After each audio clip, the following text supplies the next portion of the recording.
Thanks, Heidi. Hi, everybody. Thanks so much for joining and taking the time out of your busy home schedules. Dave and I are really excited to be here with you today and go through this webinar. There's a lot of changes going on right now, and we're here to kind of provide some insight in what's happening in the US and how you can take advantage of it.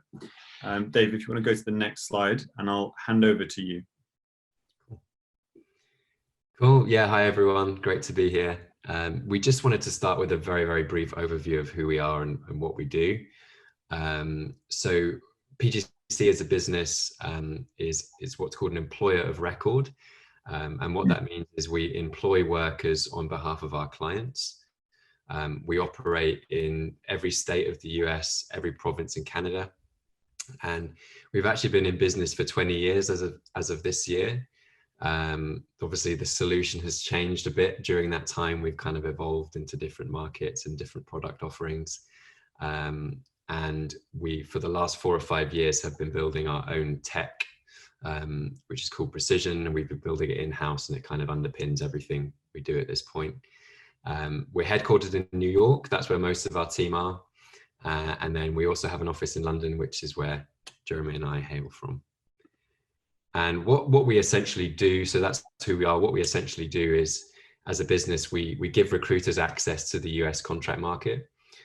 So we work with domestic US recruiters, but we also work, and this is kind of, I guess, our specialty and our niche would be working with companies from outside of the US market and helping them take advantage of the opportunity that the US market has. And we also work with other businesses as well who are expanding to North America and need help with employing their workers. And just so you know, you're in the right place. We're going to cover briefly what's going to be touched on today. So introduction, we've already done that. We want to talk a little bit about the US market right now, give you some data on what's going on at the moment and what the reaction to COVID-19 has been.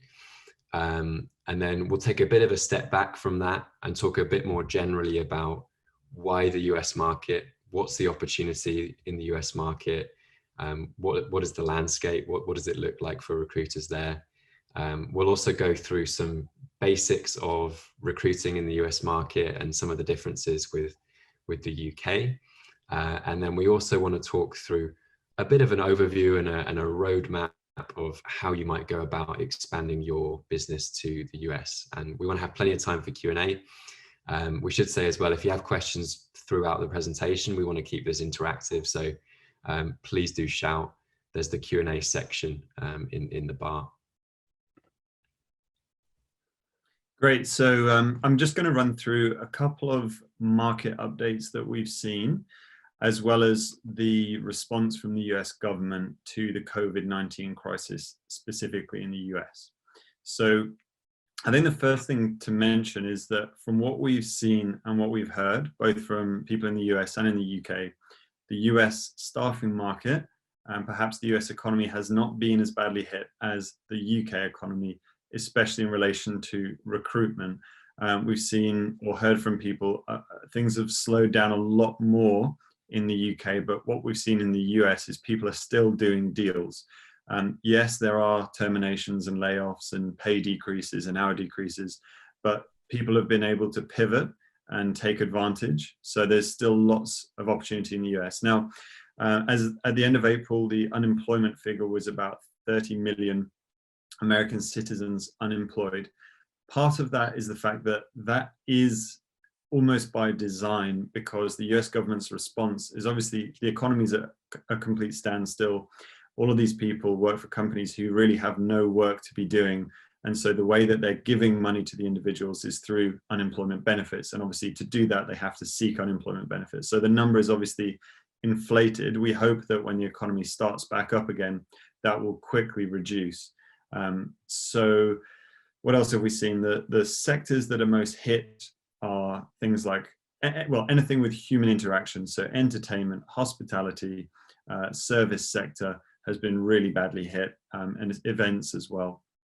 Sectors that we have seen growing, healthcare and government projects. Healthcare for obvious reasons, and government projects because really those are the biggest spenders right now. They're trying to get lots of money, whether it's through loans, grants, unemployment benefits, out to workers and businesses. And those departments have almost doubled in headcount. So if you can kind of identify where that is, you can take advantage of the opportunity as well. Now, SIA, Staffing Industry Analysts, is a really good place to access data, whether it's in your market or a market you're interested in expanding to. We have provided a link at the bottom. You may need to be a member to actually access it, but if you do want to be a member or access a particular report, just let us know. I'm sure we can introduce you to someone from SIA and they'll give you access to this report. The 21% decrease is the base case, which is the middle of the road, a decrease in staffing industry revenue this year. And they're expecting, well, the worst case is, I think it's roughly around 40%, and the best case is around 10%. And obviously perm being hit a lot harder. People aren't wanting to outlay so much cash on a permanent employee. Rather, they would be spending a smaller amount of money on something a bit more flexible like contractors. Now, we employ mainly contractors, so our business hasn't necessarily been hit badly. It's really kind of just stayed level. And a lot of our clients have really experienced the same thing. Next slide. So the US government's response to the COVID-19 crisis has been through 3 bills so far. The first was the Families First Coronavirus Response Act, also known as FFCRA. That bill is designed to assist workers who have been adversely affected. So the 2 main provisions in that are emergency paid sick leave and emergency family leave. Both are paid, and they're both paid by the employer. The other, and roughly, I think the paid family leave is 12 weeks total, 2 weeks unpaid, 10 weeks paid. There is a cap of around $500 per day that the employees would receive. Now, obviously, the company is having to pay this. And this is only if the individual receive a quarantine order from a government body. So it's not just they think they're sick, they go home and they get this 10 weeks paid leave. They have to receive a quarantine order. The other bill that then, and just one thing on the FFCRA, is that the employers can recover these costs that they pay out through tax benefits and tax deductible items that come later in the CARES Act. So the New York State program bill, sorry, one last thing on the FFCRA, it is only for employers with under 500 employees. Then the New York State program bill came out shortly after the FFCRA. We believe Governor Cuomo released this because it also captures employers with over 500 employees. So he's trying to ensure that all workers in the state of New York are protected. It also tops up some items in the FFCRA as well. Now, the New York State program bill, anything that an employer pays out is not recoverable. So there are no tax programs to recover the costs of that. The final bill that came out was the CARES Act, which is probably what you've seen in the media, the $2.2 trillion stimulus package. And that's really to help the businesses. So we've seen the workers helped, and now the businesses come through. And that's loans, grants, and tax programs to cover the costs that the businesses are facing right now. We have done a webinar specifically on these bills, and you can click through on the link at the bottom if you want to watch that as well. Next slide, please. So the other item that we've been tracking as a business for quite a few years, and I'm sure you have all been doing the same in the UK, it's IR35 in the UK, but misclassification in the US. Now, what we've seen right now due to the COVID-19 crisis is lots of independent contractors who are not employed and therefore obviously cannot access unemployment insurance. We've seen, starting with Michigan, followed by a number of other states, changing laws to allow these independent contractors to access unemployment benefits. Now, this raises questions around, should these independent contractors be accessing unemployment benefits? What we then saw happen afterwards was California's Employment Development Department post a series of tweets asking any independent contractor who thinks they have been misclassified and is unable to access unemployment benefits to get in touch, and they will launch an investigation into that particular worker. Now, this is really risky because what we see is happening is California is building up a database of any company and individual that may have been misclassified that they can later do investigations on. Right now, the US government's outlaying a lot of money, and they will be looking to recover that somehow. And this is an obvious way to catch companies out for misclassifying workers. And obviously, if you're an independent contractor, you don't have any work right now, you're in a very difficult financial situation, and there's a lifeline, which all it requires for you to do is reach out and claim that you've been misclassified. I would definitely do that as well. So next slide, Dave. Opportunities, something I mentioned just a few slides ago. There are still many opportunities, especially in the US. We've seen a couple of our clients, small agencies, pick up some really, really big projects. And this has been either around healthcare or government projects. So as I mentioned, these government departments responsible for getting the money from the CARES Act out to businesses or from the FFCRA out to individuals, these departments have ballooned in headcount, and it's presented staffing agencies who are first there with a real opportunity to place a lot of contractors. Next slide. Great. So we wanted to take a bit of a step back here, talk about the US market in general, why it's attractive for recruiters. I know we're a little bit at risk here of preaching to the choir, because I'm guessing if you're here, then you're interested in it, you know it's a big opportunity. But we just wanted to give you some data to, I guess, validate that. So one of the main things about the US market is just its sheer size and the fact that that represents an amazing opportunity. So the chart on the left here, again, this is from Staffing Industry Analysts.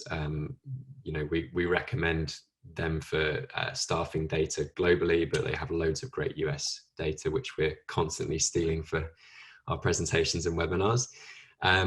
This is basically showing market size based on revenue in 2018. And the circles are proportional to the size of the market. So as you can see, you know, the US is the largest staffing market in the world. And what you'll find, and the interesting thing that we hear kind of time and time again, is the fact that it's a huge market, but there's actually less agencies operating within that market. It depends a little bit who you ask and where you get your data from, but roughly the equivalent number of agencies in the UK to the US, and you know, massively bigger market size, which then means less competitive. You're able to charge higher margins typically. Companies tend to be much more responsive to a sales call from one of your BD consultants, and really just creates a good situation for everyone. Each individual state is like its own market in itself, and there's, you know, big opportunities. So to give you some numbers, in 2019, the staffing market surpassed 150 billion in overall revenue.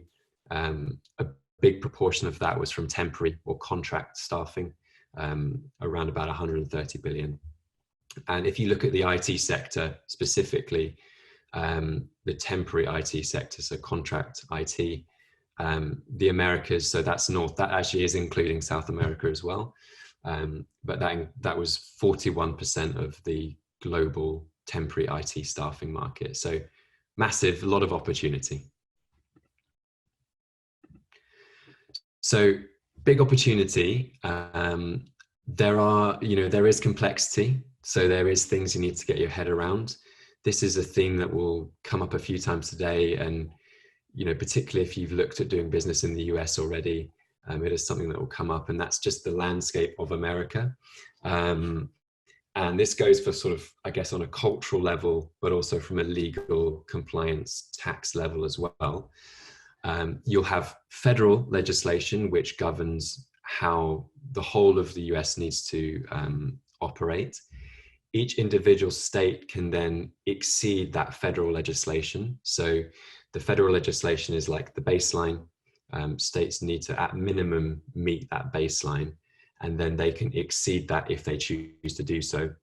And then you'll find also that cities and local areas will have their own legislation as well. So great example is a city like San Francisco. They have to deal with obviously federal legislation, federal taxes. They also will need to contend with California and all of the different laws and taxes in California. And then San Francisco itself has a bunch of their own taxes, their own legislations, which will apply to any businesses and individuals within the city limits of San Francisco. So to give you a bit of an idea of how you can actually recruit in the US market, we just want to go through a couple of the basic things that you should really be aware of.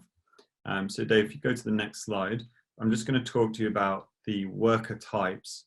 So you may or may not have spoken to contractors already in the US, but when it comes to actually engaging them, there are three models you're going to be looking at, very, very similar to the UK. The first one on the left is the W-2, and that's essentially an employee. So it's a PAYE equivalent. The next one is a corp to corp. That's an independent contractor, and they would be operating through a company that they have formed. So very similar to a PSC contractor. And then the last one on the right is the 1099. And again, that's another independent contractor. That one is self-employed. So the two on the right, they are separate to your business. You would have essentially a business-to-business relationship with them. You would be paying them money direct without deductions at all. And then they're responsible for paying their own taxes or their own insurances, any benefits that they want, and just obviously remaining compliant in that. The one on the right, just to mention, is common in the gig economy, which you're all aware of. Uber drivers, Lyft drivers, Deliveroo, people, delivering the food, all those kind of people, you're typically 1099 contractors. They're less professional or formal type of engagement.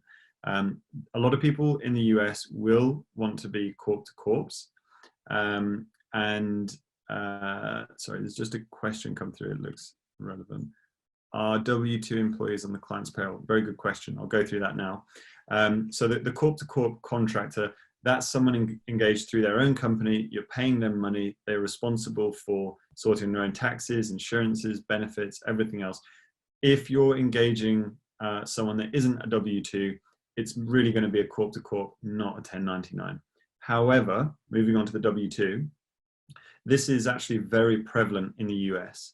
And we'll go in a couple of slides, I'll explain in more detail why, but just to give you an overview of the W-2. And I'll answer this question as well. Is the W-2 on the client's payroll? The answer is typically no. If you do a margin-only deal with the client, yes, they might employ the W-2 themselves and just pay you your margin. However, it doesn't really leave you in a good position. You're not really in control. So you ideally want to be engaging the W-2 employer yourself, or through a company like PGC, which engages the W-2 for you and employs them. Now, to engage W-2, it is more administration, there is more liability, so it's really important to get it right. You need to do the payroll. So as Dave mentioned, federal, state, and municipal legislation. It also applies to payroll taxes. There are hundreds and hundreds of different payroll taxes in the US. You've got to get those right.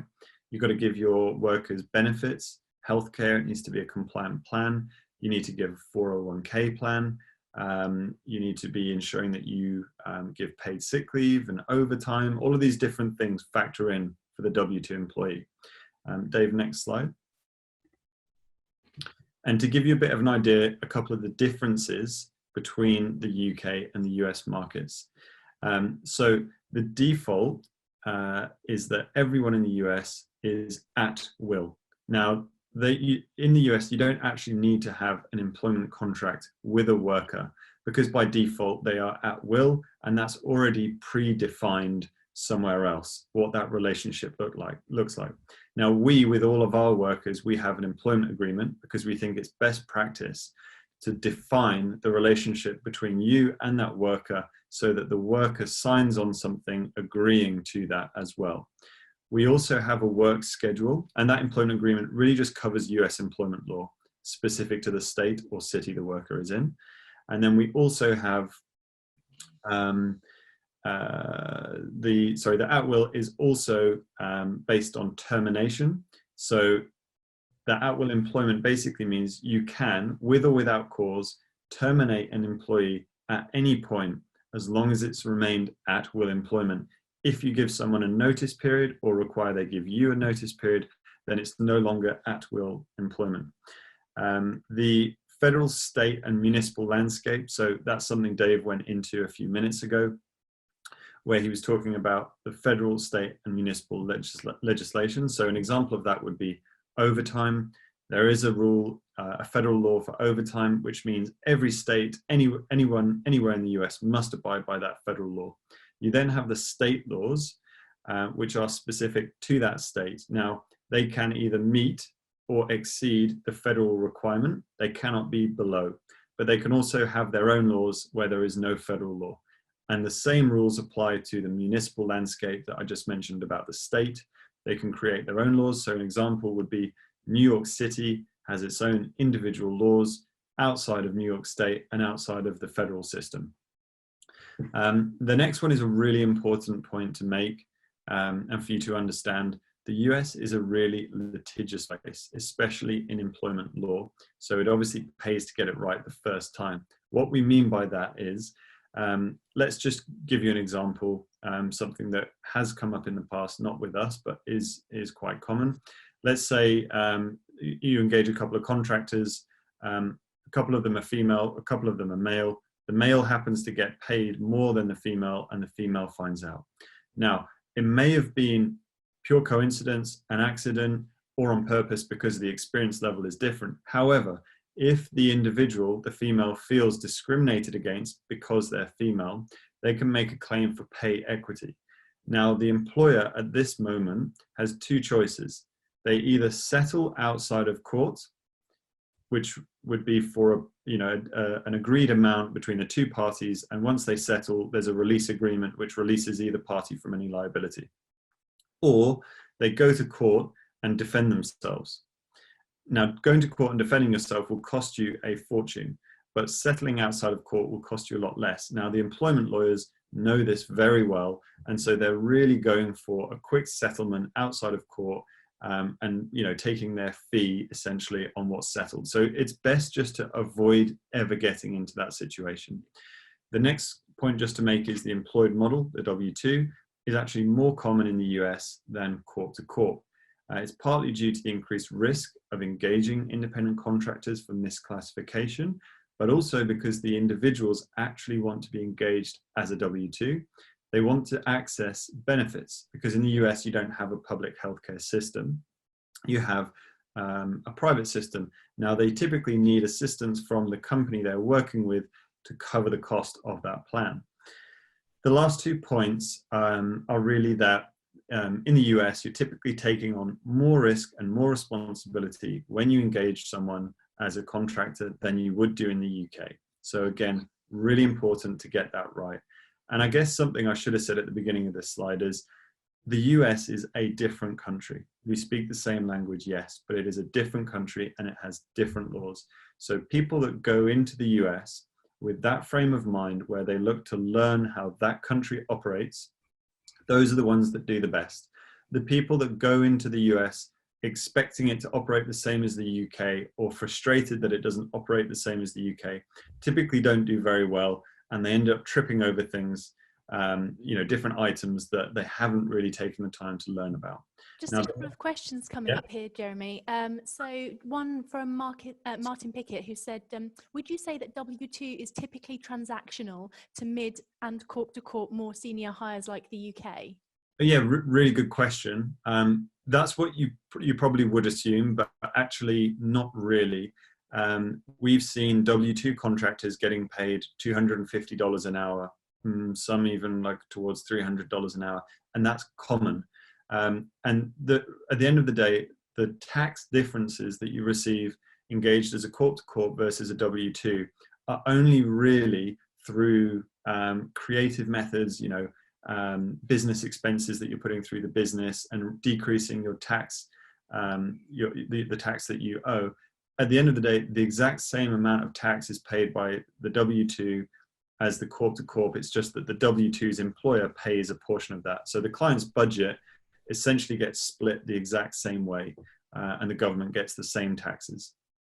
Another question for you. What are the increased risks? Yeah, so the increased risks, the way to see it is if you engage an independent contractor, the increased risk is classifying that individual incorrectly. Very similar to IR35. So in the US, you have a federal test, which is the Department of Labor. Every state Department of Labor has its own test, and the IRS, another federal department, has its own test. So 3 tests for any state in the US you're engaging a contractor. So the likelihood of getting it wrong is high. Also, the US is moving more towards looking at this as if everyone should be engaged as a W-2, and you have to prove why someone is an independent contractor, rather than the default being that they could be an independent contractor. You actually have to prove that they are. On the W-2 side, the increased risks are really all the compliance points that you're having to monitor federally, state, and municipal level. You have to monitor all of these items and ensure that you do it correctly. Obviously, if you open yourself up to any liability with the worker, there's always a risk that they make a claim against you. And obviously, if you do something wrong, don't pay the correct tax or something along those lines, the government will obviously be knocking at your door as well. Okay, another question for you as well, Jeremy, sorry. If you work to a margin-only agreement, similar to a fixed-term agreement in the UK, are you less liable? Yeah, definitely. So if you're basically doing a margin-only agreement with the client, put it this way, to compare the two, the margin-only, you find the contract, you place them, your client employs them, and every 2 weeks, let's say, they give you your margin. You're actually not really legally tied into that worker at all. However, on the other side of it, if you are the legal employer of the contractor, now you're responsible for managing everything that an employer would have to do, and you have to make sure you get it right. Now, not to do a sales pitch on PGC, but that is why people use PGC, because that's exactly what we do. We are the employer. We've done it for 20 years. It's exactly what we do. This is our niche. And it's basically UK recruitment agencies leave that to us, and they focus on the recruitment. If you want to do a margin only with your client, then of course you can go ahead and do that, and it's got its own benefits and disadvantages as well. Is it worth mentioning on that, Jeremy, as well? Sorry to cut in. No, it's probably worth mentioning as well that typically as an agency you can charge more if you're payrolling the candidates yourself, because you're taking on more risk and responsibility. You can then charge more for the service that you're providing typically, and we see really significantly higher margins in the in the US on the contract piece. And I guess the other thing to mention is that often the reason that the end client is coming to you is that they don't want this contractor on their payroll. They want to put it on someone else's payroll for any number of reasons. So you will find that often the client is pushing this, and that's what they want. Yeah, and on a point you made there, Dave, obviously if you're allowing the client to payroll the worker, they're going to know exactly what margin you're charging. If you're the one engaging the contractor and you're simply just giving the client a charge rate, they don't know the breakdown of everything in there. So, that's typically a way of charging a high margin, or at least not giving away. The last point on this slide is really just, in the UK, typically if you engage someone on PAYE, you're typically making the individual contractor pay for the employer's national insurance, and if you're using an umbrella, the umbrella fee. In the US, that would be illegal. You cannot charge an employee any employment costs. So you can't charge them any employer taxes, and you can't charge them PGC's fee, for example. It all has to be factored in on top of the pay rate. Once you factor in the costs, then put your margin on top, then that's your charge rate to the client. Next slide, please. So right now in the US, President Trump has put in place a pause on immigration. So anyone that was interested in actually physically expanding to the US, that's probably going to be on pause. We do not know how long that will be going on for. What he said is it's in place until every American out of work has a job. So we really don't know. So what we're trying to do here is just give you a bit of information. If for the time being, you're going to be recruiting from the UK, just to give you a few points. Permanent very easy. You're engaging a US company with a business to business relationship. You're not going to be employing any contractors, any individuals. Your client will be employing them. So what you need to do is just have terms in place that cover that type of relationship. Can I ask a quick question here, Jeremy? Just if there's a pause on migration to the US, how mobile is the contractor market within the US from state to state, for example, New York to Chicago? Yeah, that's very mobile. So any workers in the US, as long as you have, basically in the US, you have right to work, which is also done through an I-9. And it really just shows that the individual is eligible to work in the United States. So lots of contractors travel across the US to take different contract jobs. That's very commonplace. And the thing is, the US, you have 327 million people. And obviously there's a lot of people unemployed right now. So there's a lot of people looking for jobs that you'll be able to place. Even without the immigration, I would personally advise against trying to find individuals from outside the US and placing them. What we're more talking about here is the internals for the staff for the recruitment agency in the UK actually wanting to get their internal staff out and set up an office in New York, for example. So it's also worth sorry, Jeremy, it would also be worth saying as well that we've obviously in the current situation seen a real uptick in remote workers being engaged. So you'll find contractors who, are engaged by clients that are in different states and they're just working remotely from wherever they are. Yeah. So a lot of our IT workers are remote working pre-COVID-19. And then what happened with COVID-19 is obviously everyone was pretty much put to remote working, which is very commonplace and very easy. So just on the perm, we have seen people use their existing terms of business, so you don't need to go out and pay for new ones to be created. But what we would say is review those terms of business, just make sure they are good for the job. Jeremy, do you ever need a US entity to invoice for the perm fees? No, that's what my next point is. So there's a W8BEN form, which is for a UK business that is not registered and set up in the US, so no US entity. That form tells the company you're invoicing that you're not a US business and that they should not withhold any tax from the invoice. So you will get paid your full invoice amount into your UK, typically a UK US dollar account, and then you would pay UK taxes on that. On the contract side, we would definitely recommend that you adjust your terms of business for US employment law. Really, really important. Otherwise, you will definitely get caught out somewhere because you're taking on much more responsibility engaging these contractors. That's part of the reason, as they said, why the companies are using a recruitment agency. Same point with the W8BEN form. If you're invoicing them, use that form so you don't have any tax withheld. And then the last point is, obviously, if you're not set up in the US, you are not going to be able to employ any workers, and therefore you would need to look at using an in-country partner for engaging contractors, much like PGC. There's some questions. Dave and I are happy to go through those now, if they're related to this one. So are TN1 visas likely to be affected by this immigration hold? I don't know the exact details, but yes, I believe that will be affected. I'm pretty sure it's all immigration. And I think they actually closed the border. I don't know if they've reopened it again between the US and Canada. And obviously they're not keen on opening the border right now with Mexico anyway. So that is going to be on pause for the time being, I believe. The next one, do you need different terms and different licenses to operate from the UK in each state that you do business/invoice? For example, incorporating in Delaware, but then need a license for each state to operate and file taxes. Really good question. Actually, if you're doing it from the UK, you don't need to do any of that.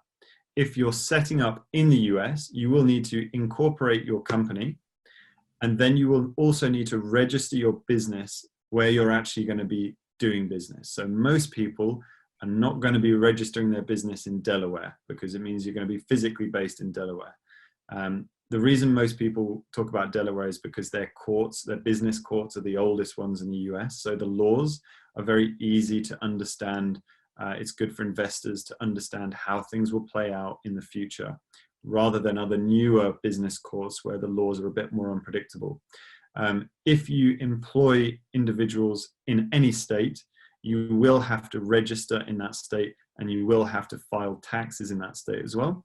And once you've gone into a state in that way, it's very difficult to unpick that and reverse it. Again, another reason why people use a company like PGC, because we're actually already set up in every state.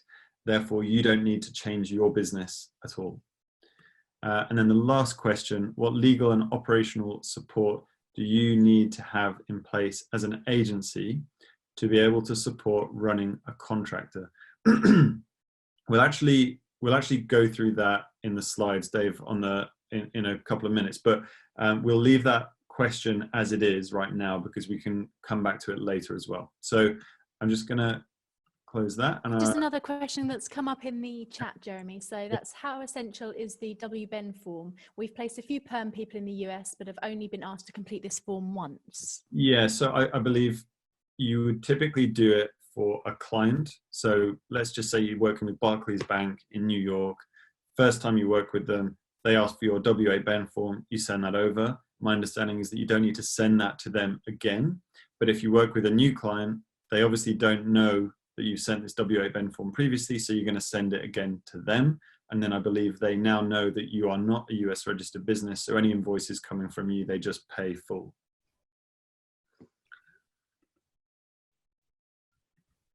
Great. And then last slide on this section is just some tips to give you guys. Now, the first one you may well be aware of, I'm sure you are, but it's just something that we've seen work really well in the US. It has lots of different names. The one we picked for the slide is the sellback. And this is a lot of our clients are telling us that it's working really well right now. So working with a VP or C-level candidate, they approach the individual with a role that's suitable for them. That role may or may not be actually live. When appropriate, they're reversing the conversation with that individual and talking about that individual's business or own team.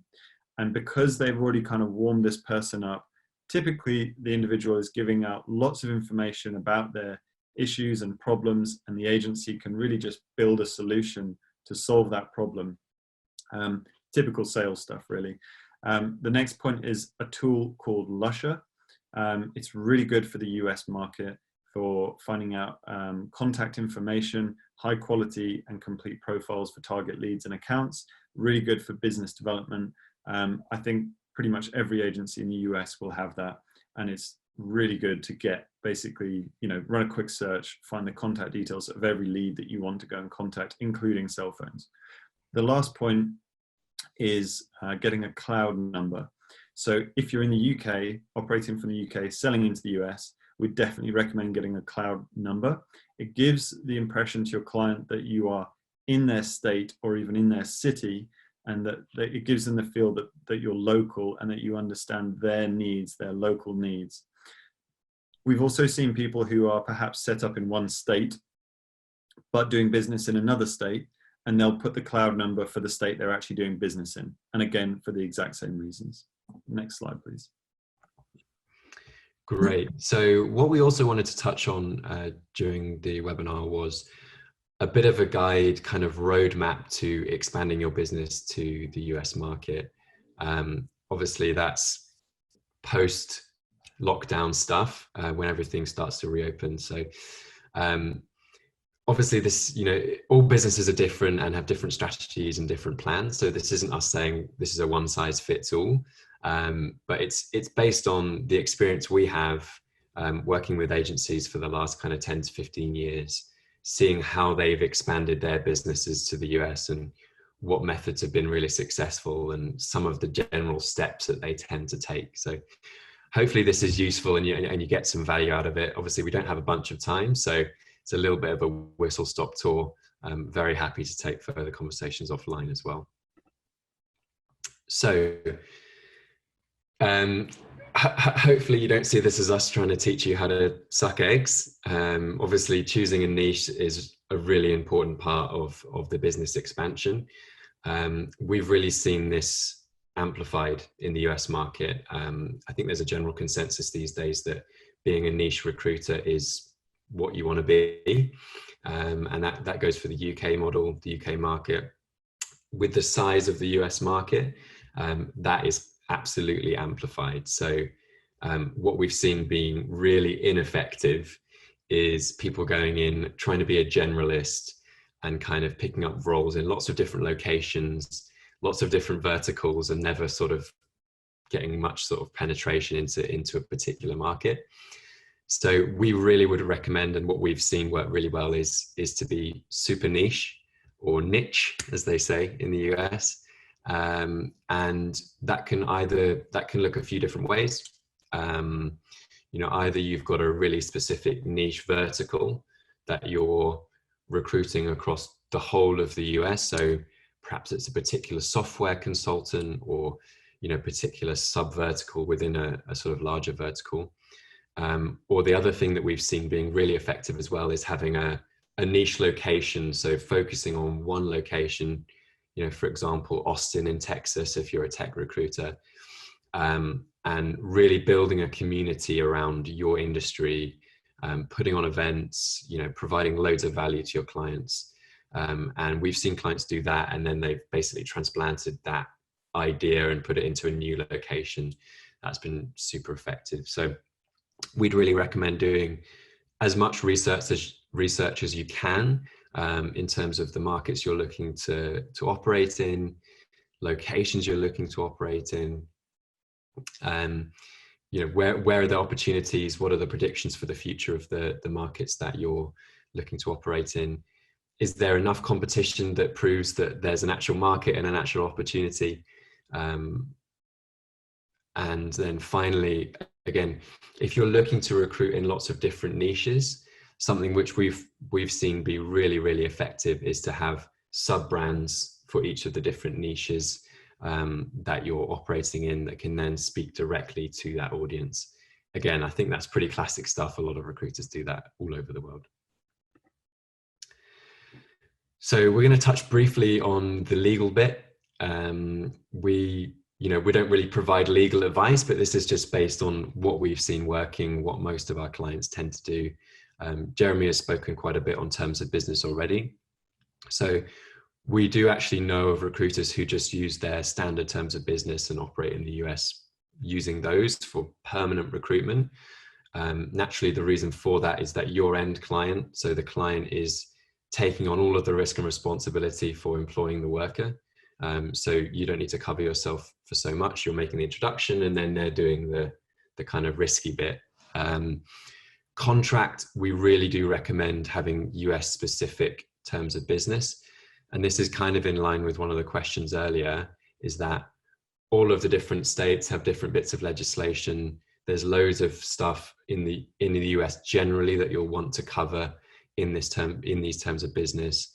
For example, overtime pay is a really key thing that you'll want to touch on. Ideally, you want to pass that through to your client if at all possible, or at least have the guidelines set out clearly going into the relationship, and really protect yourself against any additional liabilities there.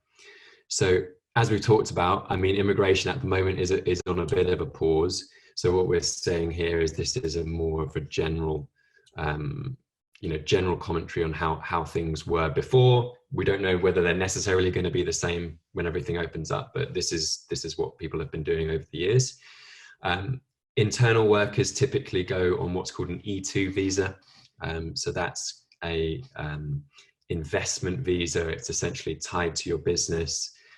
You have to create a business case. You have to put up a certain amount of money to invest into the economy and invest into your business. And typically, once that's approved, it is quite a lengthy process. So generally, minimum of sort of 3 to 6 months for that process, and a lot of documentation provided and that kind of thing. Once that's approved, you'll generally have a director who is then allowed to go over to the US and start actually being there full time And then further down the line, you can also use that visa category to move junior employees across as well. So, I mean, the headline is that immigration is really under the spotlight, and pretty much has been ever since Mr. Trump got into office. I'm sure you've heard some of the kind of rhetoric coming out of the administration, but the focus really is American jobs for American workers, and so it's becoming harder and harder to parachute candidates in from overseas. And generally, we really recommend, make use of the massive US population. Like we've said, there's a lot of remote workers, a lot of contractors, and, individuals who are taking permanent roles are very willing to travel around interstate to take on the best positions. And then finally, again, just to briefly touch on incorporating your business and setting up a legal entity. There's a few key models that people use: C Corp, S Corp, and LLC. We won't go into too much detail on that. It's also useful to go and get yourself a US bank account. Again, not straightforward to do. A lot of the stuff, a lot of the US banking system is still quite old-fashioned. We've got colleagues in New York who are still paying their rent by check, for example. So it's, it's a process that you need to go through. We really recommend speaking with some experts on that, and we can facilitate introductions if you'd like. So choosing a location. Often, people just want to go for the obvious ones, maybe the New York or California, and I can completely understand that. It is worth doing, it's worth doing some good research on what the landscape is like there for your chosen niche, what the market opportunity is. As we've mentioned before, really each individual state can almost be treated like its own country and its own market. You look at the GDP of California, that's bigger than the whole of the UK. So, we're talking about big areas and big markets here to access. A few factors that we'd really recommend is access to talent. So it might be really cost effective to set your business up in Arkansas or somewhere, but you'll probably find that there's not a whole bunch of people willing to join your recruitment agency if you're based out of there. Lifestyle obviously is a massive factor. Can you see yourself living in that city? Culturally, things are really different across the US, as anyone who's kind of traveled around a bit will be able to confirm. So, West Coast to East Coast is like a completely different culture around work and just lifestyle in general. It's also worth touching on some of what we'd call, I guess, opportunity states. So these are less known typically, but every state will have an EDO, so an economic development organization, and essentially their role is to try and attract businesses to their state. So often you'll find that states have really valuable incentives to businesses who are setting up there. So really worth doing your research on that. Some of the lesser known states like a Florida or a Pennsylvania might have some really good incentives for you to set up. The graphic below is from a couple of years ago, I think 2018. And basically it's a heat map based on concentration of contractors. It's based on our workforce. So what that means is contractors that we are engaging on behalf of our clients. And obviously the redder the area, the higher the concentration. Our top 5 locations are New York and New Jersey, Texas, California, Massachusetts, and Toronto is actually number 5. We haven't obviously got Canada here. We operate in Canada as well. That's a bit of an opportunity, particularly in the sort of IT and tech space. think I've covered everything there. Give us a shout if you have any questions. And yeah, I guess final stage of your expansion process. You've got your feet on the ground. You've made some really good traction with clients. You've built up a great candidate pool. And the next step really is to continue scaling. Like we said, each of the different states is almost like a market on its own. The clients we've seen being really successful have, set up their business in America, and then typically within a few years, they're looking at different locations, whether it's other side of the country or a slightly different niche or a different market. This is a really exciting step because you've basically got a model that has been proven to be working, and it's a case of growing that and expanding that. Basically, a lot of people start to look at Canada as well. It's typically not initially people are much more focused on the US market, but often people find it's actually quite easy to do business in Canada from the US. And often there are opportunities there as well. And then obviously looking at things like enterprise clients, getting involved with MSPs and kind of scaling from that side as well.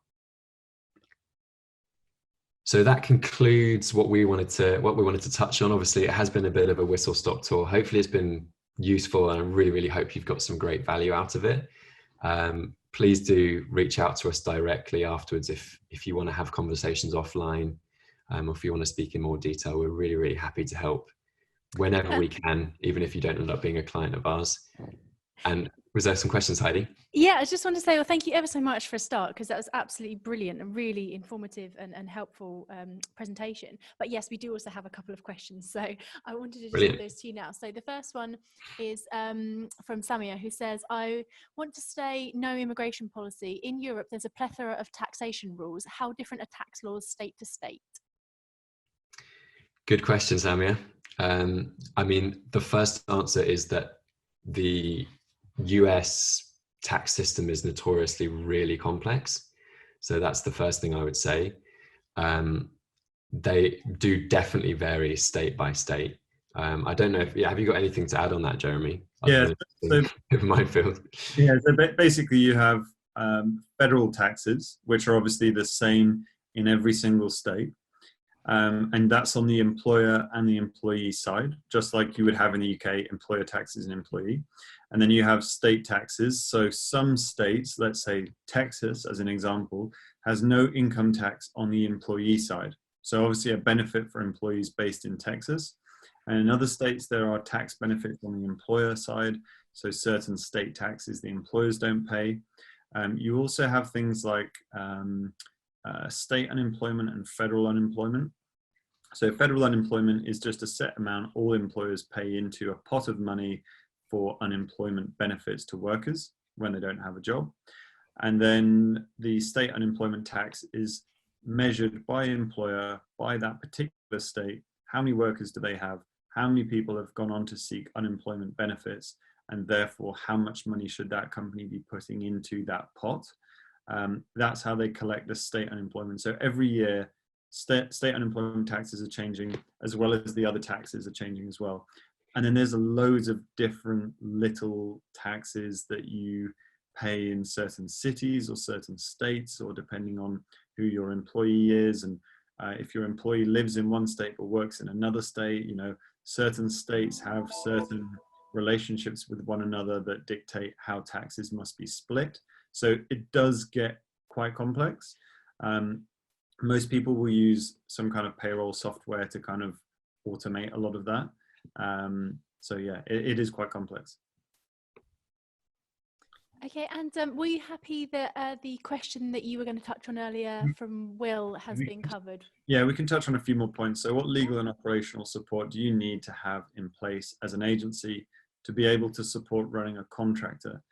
So if we're talking about in the US and we're talking about as a W-2, you need to have your entity registered and incorporated. You need to be registered in the state that the individual is going to be performing the work, and you need to file taxes there.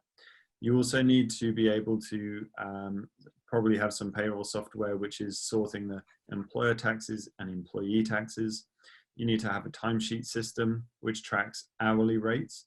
You also need to have that timesheet system which factors in overtime at a federal level and a state level, and in some cases a city level.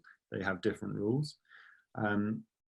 You also need to have benefits, so you need to have a healthcare plan, and most employees will expect you to have that. And in some circumstances, you are legally required to offer a healthcare plan. You'd probably want to have a 401k plan as well.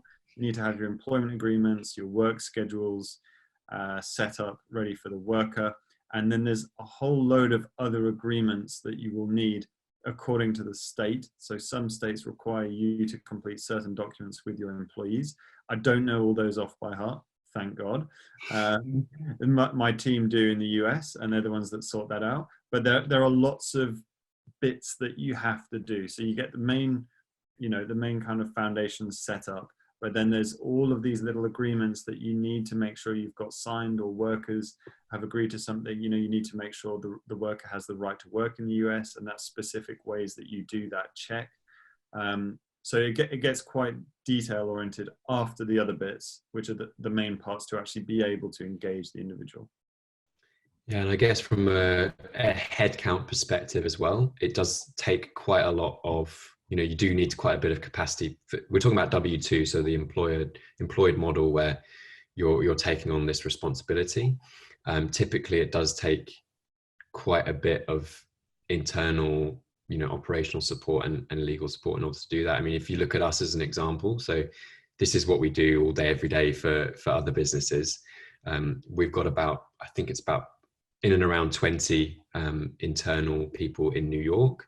And that's a legal team, that's a compliance team, that's a customer service team for the contractors to make sure they're kept happy. So it is quite a big undertaking for an agency to take on, certainly initially. Hopefully that answers the question. Brilliant, fantastic, that's excellent, thank you. Were there any more questions at all that anybody would like to ask, just while we have got David and Jeremy here at the moment? If not, I can always put questions to people later. It's no problem at all. You can always email into support@therecruitmentnetwork.com and let me know, and I can forward any questions on to the guys for you. Right. So I just want to say once again, thank you ever so much, David and Jeremy. That was brilliant, and I hope you all have a fantastic rest of your week. The webinar has been recorded and will be available on TRN World. So have a great rest of the week, everyone. Thank you. Oh, thanks everyone. Question. No, we have an extra question. Sorry, it just snuck in at the end. If you're using perm only TOBs, which are largely designed for the UK, would you advise anything that is specific to the US or New York market? For me, no. I'm not that knowledgeable around the terms of business and things you'd need to look out for. The best thing is to really speak to a US lawyer if you're wanting to actually have it reviewed. But one of the key things is, if there is any issue later down the line, where is that dispute going to be handled? Is it handled in the UK, or is it handled in New York or the US? That's an important one to be aware of, because obviously if it's in the UK, the dispute gets handled in the UK, great for you. You can pop down to the courts in London. If it's in New York, now you're having to go to New York and engage a US lawyer for this particular dispute. So that's just something, how disputes and where are they settled? Yeah, I mean, the long story short is, like, we can't necessarily advise yes or no on it. We do have clients that use their UK terms of business to make perm placements in the US. Not sure how advisable that is. And probably if it's a long-term option for you, you probably will want to get them reviewed sooner rather than later, I think, by a US lawyer. Brilliant. Thanks ever so much for that. Right. Have a good rest of the week, guys. And thank you again. Thanks. Bye-bye. Thanks, everyone. Bye.